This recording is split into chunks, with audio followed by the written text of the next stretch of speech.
ഈ ഒരു ബാഡ്ജിന് 50 ലക്ഷം രൂപയോ? ഇതാണ് ഹോണ്ടയുടെ ലേറ്റസ്റ്റ് പ്രീമിയം ഓഫറിംഗ് ആയിട്ടുള്ള Honda ZR-V.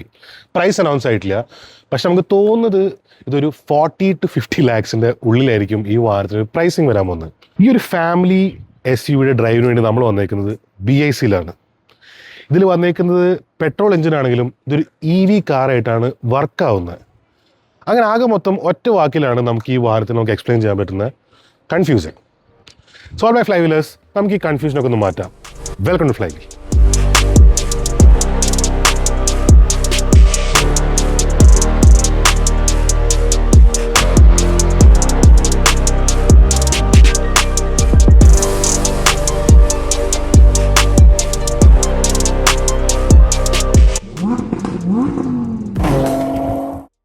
Starting with design നമ്മളിപ്പോൾ ഫ്രണ്ടിൽ നിന്ന് ഒറ്റ നോട്ടത്തിൽ നോക്കിക്കഴിഞ്ഞാൽ നമുക്ക് വേറൊരു വാഹനത്തിൻ്റെ സിമിലാരിറ്റീസ് നമുക്ക് കാണാൻ പറ്റും.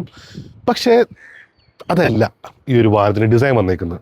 ഒരു സ്ലീക്ക് ആയിട്ടുള്ള ഹെഡ്ലൈറ്റ്സ് ഉണ്ട്, ഒരു വളരെ സ്മോൾ ആയിട്ടുള്ളൊരു ഗ്രിൽ ട്രീറ്റ്മെൻ്റ് ആണ് വന്നേക്കുന്നത്. താഴെ ഇത് റേഡിയേറ്ററിനുള്ള പാസേജാണ്, പക്ഷേ വൈഡ് ഒരു വെഹിക്കിളാണ്. ഈ നോസ് ഭാഗം ചെറുതാക്കിയപ്പോൾ ഇതിൻ്റെ ആ വൈഡ്നെസ് പോയിട്ട് നാരോ ആയ ഒരു ഫീലാണ് ഇപ്പോൾ ശരിക്കും വരുന്നത്. അതുപോലെ തന്നെ ബോണറ്റിൻ്റെ മുകളിൽ വന്നേക്കുന്ന ലൈൻസ് എല്ലാം ഫ്രണ്ടിലേക്ക് ഇങ്ങനെ കൂർത്ത് നിൽക്കുന്നൊരു ഡിസൈനാണ്. ഫോട്ടോയിൽ കണ്ടപ്പോൾ എനിക്ക് അത്ര ഇഷ്ടപ്പെട്ടിട്ടുണ്ടായിരുന്നില്ല. ഞാൻ വെച്ചാൽ നേരിട്ട് കാണുമ്പോൾ കുറച്ച് വ്യത്യാസം ഉണ്ടാവുന്നത്. പക്ഷെ നേരിട്ട് കാണുമ്പോഴും എനിക്ക് ഇച്ചിരി ഒരു പോളറൈസിങ് ഒരു വ്യൂ ആയിട്ടാണ് ഫീൽ ചെയ്യുന്നത്. What do you guys think? സൈഡിലേക്ക് വരുമ്പോൾ നമുക്ക് ഫസ്റ്റ് തന്നൊരു സംഭവം തോന്നുന്നത് ഇതൊരു SUV ആയിട്ടാണ് പറയുന്നത്. പക്ഷേ SUVക്ക് പറ്റുന്നൊരു ഹൈറ്റ് അല്ല വാഹനത്തിനുള്ളത്, കുറച്ച് ലോവറാണ്. ഇതിൻ്റെ ഒരു സിലുവേറ്റ് വരുന്നത് കുറച്ചുകൂടി ഒരു കൂപ്പേ ലൈക്ക് ഫോം ആയിട്ടാണ് വന്നേക്കുന്നത്. പക്ഷേ ഇതൊരു കൂപ്പേ SUV അല്ല. They say it's an SUV, but I feel it's more like a raised up sedan shooting brake എന്തോ.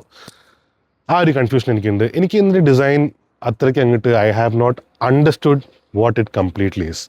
പക്ഷേ ഒറ്റ നോട്ടത്തിൽ നമ്മൾ നോക്കുകയാണെങ്കിൽ ഇറ്റ് ലുക്സ് ഗുഡ്, പക്ഷേ കുറച്ച് കൺഫ്യൂസിങ് ആയിട്ട് തോന്നുന്നുണ്ട്. ഇത് വീൽസ് കാണാൻ പറ്റും. ഇത് വന്നേക്കുന്നത് ഇപ്പോൾ 18 ഇഞ്ച് വീൽസാണ്, ഫ്രണ്ടിലും ബാക്കിലായിട്ട് വന്നേക്കുന്നു. ഫുള്ളി കളേർഡ് ആണ്. ഇതിപ്പോൾ വൈറ്റ് കളറാണ്, 4 കളറാണ് വന്നേക്കുന്നത്. വൈറ്റ്, ഒരു ബ്ലാക്ക്, ഗ്രേ ആൻഡ് ബ്ലൂ. എല്ലാം ബോഡി കളേർഡ് ആയിട്ടുണ്ട്. മേളിൽ റൂഫ് എന്ന് വന്നിട്ടുള്ള ഒരു ഷാർക്ക് ഫിൻ ആൻറ്റ വന്നേക്കുന്നു. ബാക്കിലൊരു റൂഫ് വന്നേക്കുന്നു, ഒരു സ്പോയിലർ വന്നേക്കുന്നു, മറ്റൊരു ലിപ് സ്പോയിലർ പോലെ മേളിലേക്ക്. എല്ലാം നല്ല ഇൻറ്റിഗ്രേറ്റ് ആയിട്ടുണ്ട്. It's very complete, it looks very good. പക്ഷേ എവിടെയോ എനിക്ക് എന്തൊക്കെയോ മിസ്സിങ് പോലെ ഫീൽ ചെയ്യുന്നു. അതുപോലെ തന്നെ നമ്മൾ റെയറിലേക്ക് വരുമ്പോൾ മറ്റൊരു വാഹനത്തിൻ്റെ എവിടെയോ കണ്ടിട്ടുള്ള പോലത്തെ ഒരു ടെയിൽ ലൈറ്റും ഡിസൈനും ആകെ മൊത്തം ഒരു ലുക്ക് നമുക്ക് ഫീൽ ചെയ്യുന്നുണ്ട്. ഏതാ ഞാൻ പറയുന്നില്ല, നിങ്ങൾ എന്തെങ്കിലും കമന്റ് ബോക്സിൽ അറിയിക്കും. വീണ്ടും design it looks more like a hatch ബാക്കിൻ്റെ എൻഡ് പോലെയാണ് എനിക്ക് ഫീൽ ചെയ്യുന്നത്. കാരണം ബാക്കിലേക്ക് ഇങ്ങനെ സ്വൂപ്പ് ചെയ്തിട്ടാണ് ഒരു SUV പോലത്തെ ഒരു ക്യാരക്ടറെല്ലാം വന്നേക്കുന്നത്. It's more of like raised up estate wagon പറഞ്ഞ പോലെ. ഇവിടെയും ബ്ലാക്ക് ഡൗട്ട് ആയിട്ടുള്ള ടെയിൽ ലൈറ്റ്സ് വന്നിട്ടുണ്ട്. നമുക്ക് ഫുള്ളി ട്രാൻസ്പെറൻ്റ് ആണ്, കാണാനൊക്കെ നന്നായിട്ടുണ്ട്. ഡിസൈൻ എലിമെൻറ്റ്സ് ഒക്കെ വന്നിട്ടുണ്ട്. ഈ വന്നിരിക്കുന്ന ബാക്കിലൊരു വൈപ്പർ വന്നിരിക്കുന്നു. നമുക്ക് പിന്നെ പവേർഡ് ആണ് ടെയിൽ ഗേറ്റ്. നമുക്ക് ഫുഡ് സെൻസും ടെയിൽ ഗേറ്റിന് വരുന്നുണ്ട്. ഇതുപോലെ ഈ സെൻസ് ഉണ്ട്. ഇങ്ങനത്തെ കുറച്ച് സ്മാർട്ട് ഫീച്ചേഴ്സ് പക്ഷേ വേറെ ഉണ്ട്. നമ്മളിപ്പോൾ ഉദാഹരണത്തിന് നമ്മൾ പറയുകയാണെങ്കിൽ നമ്മൾ വലിയൊരു സാധനം എടുക്കാനുണ്ട് പെട്ടിക്കകത്തുനിന്ന്. പക്ഷെ നമ്മളവിടെ എടുത്തു കഴിഞ്ഞാൽ പിന്നെ നമുക്ക് ബട്ടൺ അമർത്താൻ പറ്റിക്കോളുന്നില്ല. അപ്പോൾ what we can do is, നമ്മളിവിടെ നിൽക്കുമ്പോൾ തന്നെ ഈ ഒരു ബട്ടൺ അമർത്തുക. നടന്നു പോയി കഴിഞ്ഞാൽ അത് ഓട്ടോമാറ്റിക്കായിട്ട് അടയും. ഇതൊക്കെ നല്ല ഒരു സ്മാർട്ട് ഫീച്ചേഴ്സാണ്. പിന്നെ അത്യാവശ്യം വലിപ്പമുള്ളൊരു ബൂട്ടാണ്. നമുക്ക് ആ 3rd റോ അങ്ങോട്ട് എത്തി കഴിഞ്ഞാൽ 1300 ലിറ്റേഴ്സിനേക്കാളും കൂടുതലുണ്ട്. ഇതന്നെ നമുക്ക് അത്യാവശ്യം ലഗേജ് കൊണ്ടുപോകാൻ പറ്റുന്നൊരു ബൂട്ട് സ്പേസ് തന്നെയാണ്. നമ്മളിവിടെ താഴേക്ക് നോക്കിക്കഴിഞ്ഞാൽ ഫസ്റ്റ് ബോക്സ് ശരിക്കും ഇവിടെ ഒരു ട്രേ ആണ്, പാർസൽ ട്രേ ഊരി വെച്ചേക്കുന്നു. അതിവിടെ ഉണ്ട്. അതിൻ്റെ സൈഡിലേക്ക് നോക്കിയാൽ ചെറിയൊരു സ്പേസ് വേറെ ഉണ്ട്. കയറിയിരിക്കും, അടയുന്നില്ല. അപ്പോൾ ബാക്കിൽ നോക്കിക്കഴിഞ്ഞാൽ വീല് അഴിക്കാനുള്ള ഫിറ്റിങ്സും കാര്യങ്ങളൊക്കെ ഉണ്ട്. പക്ഷേ ഇതിൽ സ്പെയർ ടയർ വരുന്നില്ല. കാരണം താഴെ ആണ് ബാറ്ററി വന്നേക്കുന്നതുകൊണ്ട് സ്പെയർ ടയർ വരുന്നില്ല. പക്ഷെ അത്യാവശ്യം നല്ല വലിയ ബൂട്ട് സ്പേസ് ആണ്. ഇനിയാണ് ഈ വാഹനത്തിൻ്റെ അടുത്തൊരു കൺഫ്യൂസിങ് ആയിട്ടുള്ള ഭാഗം, HEV. ഇത് നമ്മൾ ആദ്യമായിട്ടല്ലേ കാണും, നമ്മൾ സിറ്റിയിലും കണ്ടിട്ടുണ്ടായിരുന്നു. പക്ഷേ ഇതിനെക്കുറിച്ച് കുറച്ചുകൂടെ മനസ്സിലാക്കാം.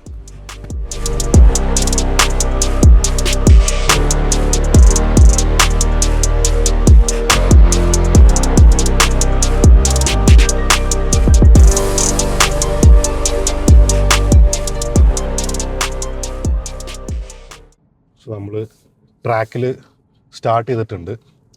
ഫസ്റ്റ് തന്നെ ഇതിലിപ്പോൾ HEV എന്ന് പറഞ്ഞ ഈ ടെക്നോളജി അത് ഫസ്റ്റ് ടൈം അല്ല, സിറ്റിക്കകത്ത് അവർ ഇൻട്രൊഡ്യൂസ് ചെയ്തിട്ടുണ്ടായിരുന്നു. പക്ഷേ ഇതിൽ വ്യത്യാസം എന്ന് വെച്ച് കഴിഞ്ഞാൽ അതിൽ 1.5 ലിറ്റർ എഞ്ചിനാണ്, അത് 2 ലിറ്റർ എഞ്ചിനാണ്. അപ്പോൾ കുറച്ചും കൂടെ നമുക്ക് പവർ ജനറേറ്റ് ആവുന്നുണ്ട്, കുറച്ചും കൂടി ടോർക്ക് ജനറേറ്റ് ആവുന്നുണ്ട്. അപ്പോൾ കുറച്ചുകൂടി വലിയ SUV-നെ പവർ ചെയ്യാനും പുള്ള് ചെയ്യാനും പറ്റുന്ന ഒരു എഞ്ചിൻ ആൻഡ് ബാറ്ററി ജനറേറ്റർ സിസ്റ്റമൊക്കെയാണ്. EHEV ബേസിക്കലി എന്താണെന്ന് വെച്ച് കഴിഞ്ഞാൽ ഇത് ഇതിൻ്റെ എൻജിൻ ശരിക്കും ബാറ്ററി ചാർജ് ചെയ്യാനാണ് മെയിനായിട്ട് ഉപയോഗിക്കുന്നത്. എന്നിട്ട് ഇതിൻ്റെ മോട്ടർ ജനറേറ്ററിലാണ് വാഹനം ഓടുന്നത്. 2 ജനറേറ്റേഴ്സ് ഉണ്ട്.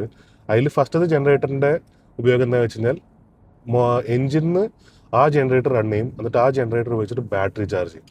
എന്നിട്ട് ആ ബാറ്ററിയിൽ നിന്ന് അടുത്തൊരു ഡ്രൈവ് മോട്ടർ ഉണ്ട്, ആ മോട്ടറിൽ നിന്നാണ് പിന്നെ വീല് റൺ ചെയ്യുന്നത്. അതാണ് ഒരു ബേസിക്. അതായത് നോർമൽ ഒരു സിറ്റി ഡ്രൈവിനൊക്കെ ഇതിപ്പോൾ അതാണ് റൺ ചെയ്തുകൊണ്ടിരിക്കുന്നത്. എൻജിന് ജനറേറ്റർ ചെയ്തിട്ട് പിന്നെ അതിന് ബാറ്ററിക്ക് വന്ന് ബാറ്ററിയിൽ നിന്ന് അടുത്ത മോട്ടറിലേക്ക് പോയി അത് വീലിലേക്ക് പോകുന്നു. അപ്പോൾ നമുക്ക് അതും ഈ എൻജിൻ റൺ ചെയ്യുന്ന ആറ്റ്കിൻസൺ സൈക്കിൾ എന്ന് പറഞ്ഞിട്ടുള്ള ഭയങ്കര എഫിഷ്യൻ്റ് ആയിട്ടുള്ള സൈക്കിളാണ്.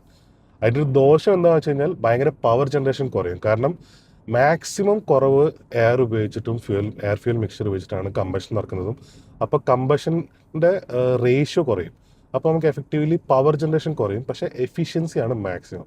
അപ്പോൾ അതുകൊണ്ടാണ് ഈ ഹൈബ്രിഡ് സിസ്റ്റത്തിന് ഇത് പെർഫെക്റ്റ് ആണെന്ന് പറയുന്നത്. കാരണം വണ്ടി റൺ ആവുന്നത് അപ്പോഴും ബാറ്ററിയിൽ നിന്നും മോട്ടറിൽ നിന്നുമാണ്. അപ്പോൾ അതുകൊണ്ട് തന്നെ നമുക്ക് ഇപ്പോൾ പ്രോപ്പറായിട്ടുള്ള ടോർക്ക് അവൈലബിൾ ആണ്. നമുക്ക് ആക്സിലേറ്റ് ചെയ്യുമ്പോഴത്തേക്കും വണ്ടി പുഷ് ചെയ്യുന്നുണ്ട്, ആക്സിലേറ്റ് ആവുന്നുണ്ട്, ആൻഡ് ഇറ്റ്സ് വെരി ടോർക്ക്. ഏകദേശം 320 Nm ടോർക്ക് നമുക്ക് അവൈലബിൾ ആണ്.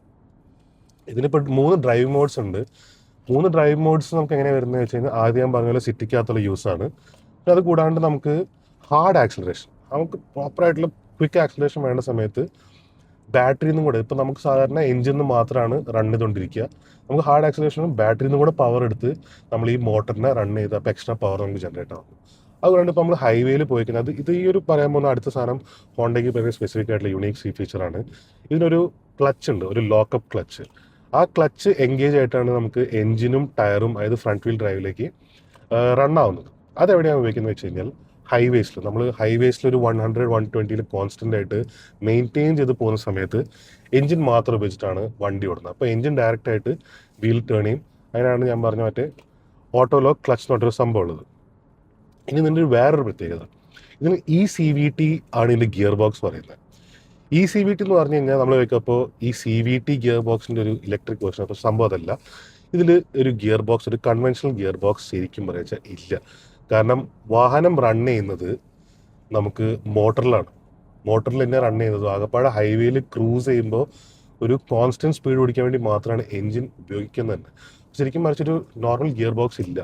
ആകപ്പാടൊരു റേഷ്യോ കുറയ്ക്കാനൊരു ഗിയർ സിസ്റ്റം ഉണ്ട്, പക്ഷെ അതൊരു പ്രോപ്പർ ഗിയർ ബോക്സ് അല്ല. ഇതിവിടെ നമ്മൾ പാഡൽ ഷിഫ്റ്റേഴ്സ് കാണുന്നതും അത് നമുക്ക് റീജൻ ആക്ടിവേറ്റ് ചെയ്യാനുള്ള പാഡൽ ഷിഫ്റ്റേഴ്സ് ആണ് ഇവിടെ ഉള്ളത്.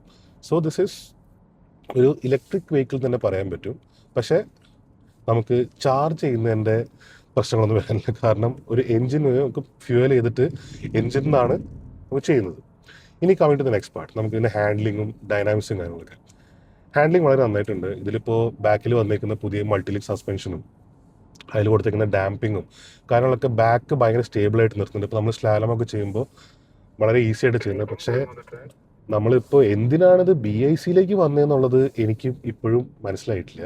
കാരണം സ്പീഡ് ലിമിറ്റ് ഉണ്ട്, ഈ സ്പീഡിൽ കൂടുതൽ ഓടിക്കാൻ പാടില്ല, അങ്ങനെ എടുക്കാൻ പാടില്ല, ഇങ്ങനെ എടുക്കാൻ പാടില്ല. പിന്നെ ആകപ്പാട് അരമണിക്കൂറേ വണ്ടിയായിട്ട് കിട്ടുന്നുള്ളൂ. സോ ഐ ഡോണ്ട് നോ അരമണിക്കൂർ കൊണ്ട് എത്രത്തോളം ഈ വാഹനത്തിന് എനിക്ക് മനസ്സിലാക്കാൻ പറ്റുന്നുള്ളത്. ബട്ട് സ്റ്റിൽ നമുക്കുള്ള സിറ്റുവേഷനിൽ നമുക്ക് റെഡിയാക്കാം. അപ്പോൾ കമ്മിങ് ബാക്ക് ടു ഡൈനാമിക്സ്. അപ്പോൾ സ്ലാലമിലൊക്കെ ഡൈനാമിക്സ് ഒക്കെ വളരെ നന്നായിട്ടുണ്ട്. നമുക്ക് സ്റ്റേബിളാണ്, ഷുവർ ഫുട്ടഡ് ആണ്.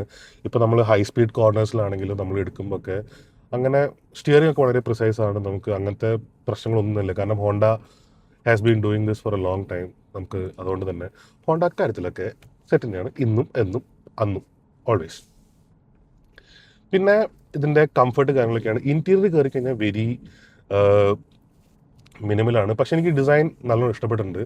ബ്ലാക്ക് കളർ തീംസ് കൊടുത്തതും എല്ലാം കൊണ്ട് നന്നായിട്ടുണ്ട്. പിന്നെ വളരെ ഇൻറ്റ്യൂട്ടീവ് ആയിട്ടുള്ള സ്ക്രീൻ, കുറച്ച് സൈസ് കുറവാണ്, പക്ഷേ വളരെ ഇൻറ്റ്യൂട്ടീവ് ആയിട്ടൊരു സ്ക്രീനാണ്. നമുക്ക് എളുപ്പം വായിക്കാൻ പറ്റുന്നുണ്ട്. ഡ്രൈവർ ഡിസ്പ്ലേ ആണ്, ഞാൻ എലിവേറ്റിന് വീഡിയോക്ക് അത് പറഞ്ഞിട്ടുണ്ടായിരുന്നു. ഡ്രൈവർ ഡിസ്പ്ലേ ഒക്കെ ഭയങ്കര ലെജിബിളാണ്. നമുക്കപ്പോൾ ആവശ്യമുള്ള സാധനങ്ങൾ പെട്ടെന്ന് കാണാൻ പറ്റുന്ന രീതിയിൽ എല്ലാം തന്നെ ഇൻറ്റഗ്രേറ്റ് ചെയ്തിട്ടുണ്ട്. അതൊക്കെ വളരെ നന്നായിട്ടുണ്ട്. പിന്നെ ഇതിൻ്റെ പവർ എങ്ങനെയൊക്കെയാണ് പോകുന്നത്, എങ്ങനെയാണ് ജനറേഷൻ വരുന്നത്, അതൊക്കെ വളരെ നീറ്റായിട്ടാണ് അവർ ഈ ഡിസ്പ്ലേയിൽ കാണിക്കുന്നത്. അതുകൊണ്ട് നമുക്ക് മനസ്സിലാക്കാനും വളരെ എളുപ്പമാണ്.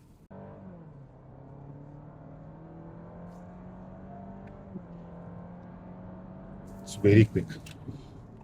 ബ്രേക്ക് ചെയ്താൽ തന്നെ പ്രോപ്പർ ഞാൻ 0 വരെ പോകുന്നില്ലൊക്കെ കാരണം ട്രാക്കിലായതുകൊണ്ടും ബാക്കിൽ വണ്ടിയും കാര്യങ്ങളൊക്കെ ഉള്ളതുകൊണ്ടും, but it's very quick. Acceleration ഒന്നും ഒരു കംപ്ലയിൻറ്റും പറയാനില്ല. ആൻഡ് ഈ സിസ്റ്റം പ്രോപ്പറായിട്ട് വർക്ക് ചെയ്യണം നമുക്ക് മനസ്സിലാവുന്നുമുണ്ട്. All that is well and good. ബാക്കി എർഗണോമിക്സ് ഒക്കെ അതും നന്നായിട്ടുണ്ട്. ശരിക്കും പറയാച്ചാൽ അങ്ങനെ ഒരു പ്രത്യേകിച്ചൊരു കംപ്ലയിൻറ്റ് എടുത്തു പറയാനുള്ള ഈ വണ്ടിക്കകത്ത് ഇല്ല. കാരണം എല്ലാം നല്ലോണം വർക്ക് ചെയ്യുന്നുണ്ട്. ഹോണ്ടയുടെ റിലയബിലിറ്റി കാരണം ട്രസ്റ്റ് ഫാക്ടേഴ്സ് ഉണ്ട്.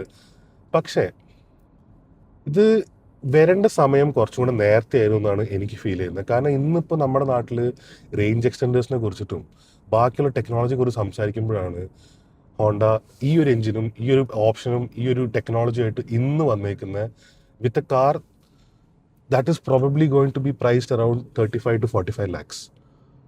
അപ്പോൾ എത്രത്തോളം നമ്മുടെ ഹോണ്ട പ്യൂറിസ്റ്റ് അല്ലെങ്കിൽ ഹോണ്ട ലോയലിസ്റ്റിന് അത് വർക്കൗട്ട് ആവുന്നുള്ളത് നമുക്ക് കണ്ടന്റ് അറിയണം. കാരണം ഹോണ്ട മേടിക്കുന്ന ഒരാൾ ഹോണ്ടനെ വീണ്ടും റിപ്പീറ്റ് ബയേഴ്സാണ്. പക്ഷെ അതൊക്കെ ഒരു കാറ്റഗറി ഓഫ് ബയേഴ്സാണ്. അവരിപ്പോൾ ഒരു പ്രീമിയം സെഗ്മെൻറ്റിലേക്കാണ് ഇപ്പോൾ ശരിക്കും ടാർഗറ്റ് ചെയ്തേക്കുന്നതും ഈ ഒരു വണ്ടി പ്ലേസ് ചെയ്തേക്കുന്നതും. ടെക്നോളജിയാണ് അവരുടെ മെയിൻ സെല്ലിംഗ് പോയിന്റ്. ഇവിടെ കണ്ടില്ല, സ്ലാലമൊക്കെ വെരി ഈസി, നമ്മളൊന്നും അറിയുന്നില്ല.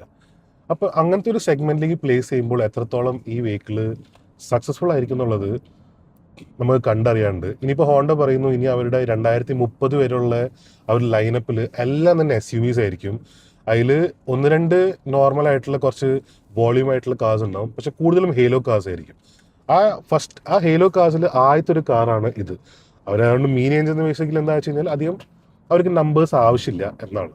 പക്ഷെ എന്നാലും ഈ ഒരു ടെക്നോളജി കുറച്ചുകൂടെ കാലം മുന്നേ വന്നിരുന്നെങ്കിൽ, ഇതിപ്പോൾ Honda already tried and test ആയിട്ടുള്ള ഒരു വണ്ടി തന്നെയാണ്. ഈ ZR-V എന്ന് പറഞ്ഞാൽ ഇപ്പോൾ ഒരു 4 വർഷമായി മാർക്കറ്റിലുണ്ട്. ഏകദേശം ഇവർ പറഞ്ഞ 800,000 വെഹിക്കിൾസ് ഓൾറെഡി സെല് ചെയ്ത് കഴിഞ്ഞു. ആ വണ്ടിയാണ് ഇന്ന് ഇവർ നമ്മുടെ നാട്ടിലേക്ക് കൊണ്ടുവന്നേക്കുന്നത്. ഐ ഡോണ്ട് നോ, അത് കുറച്ചും കൂടെ നേരത്തെ ആയിരുന്നെങ്കിൽ ഇതൊരു ശരിക്കും പറയാച്ചാൽ നമുക്ക് കൊട്ടിഘോഷിക്കാവുന്ന ഒരു ടെക്നോളജി ആയിരുന്നു. ബട്ട് ഐ ഡോണ്ട് നോ, ഇതിപ്പോൾ എനിക്ക് തന്നെ ഫീൽ ചെയ്യുന്നത് ടു ലിറ്റിൽ ടു ലേറ്റ് എന്ന രീതിയിൽ. ബട്ട് വാഹനത്തെക്കുറിച്ച് ശരിക്കും പറയാച്ചാൽ എനിക്ക് ഒരു കംപ്ലയിൻസും പറയാനില്ല. It rides well, it handles well, it's enough power. നമുക്ക് ഈ ടെക്നോളജിയും കാര്യങ്ങളൊക്കെ തന്നെ വളരെ സെറ്റാണ്, നമുക്ക് എഫിഷ്യൻ്റ് ആണ്. കാരണം ഇവർ പറയുന്ന പ്രോമിസ് ചെയ്യുന്ന മൈലേജ് 24 to 27 kilometers മൈലേജ് കിട്ടുമെന്ന് പറയുന്നുണ്ട്. അത് എറ്റൈൻ ചെയ്യുന്നുണ്ട്. ഇപ്പോൾ നമുക്ക് ഹോണ്ട സിറ്റി ഞാൻ പറഞ്ഞല്ലോ, ഇതിൻ്റെ ഈ സെയിം ടെക്നോളജിയാണ് ഇപ്പോൾ ഓൾറെഡി മാർക്കറ്റിലുള്ളത്. അത് നമ്മുടെ നാട്ടിൽ ഇറങ്ങിയിട്ടുണ്ട്, അത് പ്രൂവ് ചെയ്തിട്ടുണ്ട് എഫിഷ്യൻസിയും കാര്യങ്ങളൊക്കെ. ബട്ട് ആസ് ഐ സെഡ്, ഇതൊക്കെയാണ് നമുക്ക് പറയാനുള്ള പ്രശ്നങ്ങൾ. സോ ഈ ഒരു വാഹനത്തെക്കുറിച്ചുള്ള എൻ്റെ അഭിപ്രായം, ഞാൻ പൂർണ്ണമായിട്ടുള്ള അഭിപ്രായമായിട്ട് ഞാൻ പറയില്ല. കാരണം നമ്മൾ ആകപ്പാടെ 40 മിനിറ്റ് വാഹനമായിട്ട് കിട്ടിയേക്കുന്നത്. അതിൽ 25 മിനിറ്റ് ട്രാക്കിൽ ഓടിച്ചു, 15 മിനിറ്റ് ഇതേപ്പോൾ വീഡിയോ എടുക്കുന്നു. അതാണ് ആകപ്പാടെ ഈ വാഹനമായിട്ടുള്ള നമുക്കൊരു എക്സ്പീരിയൻസ് ഉണ്ടായത്. It is not enough. ഞാനിപ്പോൾ എൻ്റെ ഹോണ്ടയുടെ അടുത്ത് പറഞ്ഞത് ഇങ്ങനത്തെ ഒരു വാഹനം ട്രാക്കിലല്ലായിരുന്നു എക്സ്പീരിയൻസ് ചെയ്യാൻ വേണ്ടിയത്. I don't know. പക്ഷേ എനിക്ക് തോന്നിയിട്ടുള്ള ഫസ്റ്റ് ഇംപ്രഷൻസും നമുക്കിപ്പോൾ ഈ ഒരു ട്രാക്കിൽ ഓടിച്ചിട്ട് തോന്നിയിട്ടുള്ള കാര്യങ്ങളാണ് ഞാൻ എക്സ്പ്ലെയിൻ ചെയ്ത് തന്നത്. എന്തായാലും ഈ വാഹനം നമ്മുടെ നാട്ടിൽ നമ്മുടെ റോട്ടിൽ കിട്ടിക്കഴിഞ്ഞാൽ എന്തോരം വ്യത്യാസം ഉണ്ടാവുന്നുള്ളത് നമ്മുടെ നാട്ടിലെത്തിയിട്ട് നമുക്ക് അറിയാനുള്ളൂ. ഇതിൻ്റെ വില അനൗൺസ് ആവാനുണ്ട്, ഇതിൻ്റെ ബയേഴ്സിൻ്റെ കാര്യത്തിൽ അനൗൺസ് ആവാനുണ്ട്, അങ്ങനെ കുറേ കാര്യങ്ങൾ ഇപ്പോഴും ഇറ്റ് ഇസ് പെൻഡിങ്. ബട്ട് എനിക്ക് തോന്നുന്നു ഹോണ്ട ലോയലിസ്റ്റ്, അതായത് ഹോണ്ടയ്ക്ക് ഭയങ്കര സെപ്പറേറ്റ് ഒരു ബയർ അല്ലെങ്കിൽ ഒരു ഫോളോവർ ബേസുള്ളൊരു വാഹനമാണ്. അതായത് ഭയങ്കര ഒരു ക്ലോസ് കട്ടായിട്ട് ഇങ്ങനെ റൂൾസ് ഫോളോ ചെയ്യുന്ന ഡോക്ടേഴ്സ്, ലോയേഴ്സ്, അങ്ങനെ ആൾക്കാർ ഭയങ്കരമായിട്ട് ഫേവറേറ്റ് ഒരു വാഹനമാണ് ഹോണ്ട. അതുകൊണ്ട് ഡോക്ടർ ഡ്രിവൺ ഹോണ്ട കാസ് ഒരു ടാഗ് ലൈൻ തന്നെ ഉണ്ട്, ഒരു ക്ലീഷേ തന്നെ ഉണ്ട്. അതുപോലെ തന്നെയാണ് എൻതൂസിയസ്റ്റിന് ഈ വാഹനം ഭയങ്കര ഇഷ്ടമാണ്. ഇത് രണ്ടിൻ്റെയും മെയിൻ ഇവർക്ക് ഇഷ്ടപ്പെടാൻ കാരണം ഇതിൻ്റെ ട്രസ്റ്റ് ആൻഡ് റിലയബിലിറ്റി. അതായത് നമുക്ക് പ്യൂറിസ്റ്റിന് വേണമെങ്കിൽ അവർക്ക് എങ്ങനെ രാവിലെ എഴുന്നേറ്റ് വണ്ടി സ്റ്റാർട്ട് ചെയ്യുന്ന സ്റ്റാർട്ടാവും, അവർക്ക് അവരുടെ ഡെസ്റ്റിനേഷൻ എത്താൻ പറ്റും, വീട്ടിലേക്ക് തിരിച്ചു എത്തും. That was the one main point. അതുപോലെ തന്നെ എൻതൂസിയസ്റ്റ് നോക്കിക്കഴിഞ്ഞാൽ ഇതിനകത്ത് എന്ത് അക്രമം കാണിച്ചാലും ഇതിൻ്റെ എഞ്ചിന് ഹാൻഡിൽ ചെയ്യാൻ പറ്റും, ഈ വാഹനം വിൽ സഫർ ത്രൂ ഇറ്റ്. അതായിരുന്നു അവരുടെ മെയിൻ ഉപയോഗം. ഈ വാഹനം ഇത് രണ്ടുമല്ല, ഇതൊരു പുതിയ ജനറേഷൻ ഹോണ്ടയാണ്. അപ്പോൾ എത്രത്തോളം നമ്മുടെ നാട്ടിൽ ഇത് ആക്സെപ്റ്റ് ആകുമ്പോൾ എന്നുള്ളത് നമുക്ക് എന്തെങ്കിലും കണ്ടറിയാം. I feel it is not gone to be such a big numbers, കാരണം അവരും പറയുന്നത് ഹേലോ കാറാണെന്നുള്ളത്. പക്ഷേ കുറച്ചുകൂടി നമ്പേഴ്സ് ആവാമായിരുന്നു. And I feel that Honda has missed out a small way. So ഇതായിരുന്നു ഈ പുതിയ ZR-V വിശേഷങ്ങൾ. നിങ്ങളുടെ കോമെൻറ്റ്സ് എന്തായാലും നിങ്ങൾ കമന്റ് ബോക്സിൽ അറിയിക്കുക. ഈ വീഡിയോനെ കുറിച്ചിട്ടും ഈ വാഹനത്തെ കുറിച്ചിട്ടും എല്ലാം നിങ്ങൾ എന്തെങ്കിലും കമന്റ് ബോക്സിൽ അറിയിക്കുക. I would like to know. Thank you for watching ഫ്ലൈൽ മലയാളം. ഇനി മറ്റൊരു വാഹനമായിട്ട് കാണുന്നവരെ stay safe and enjoy wheels.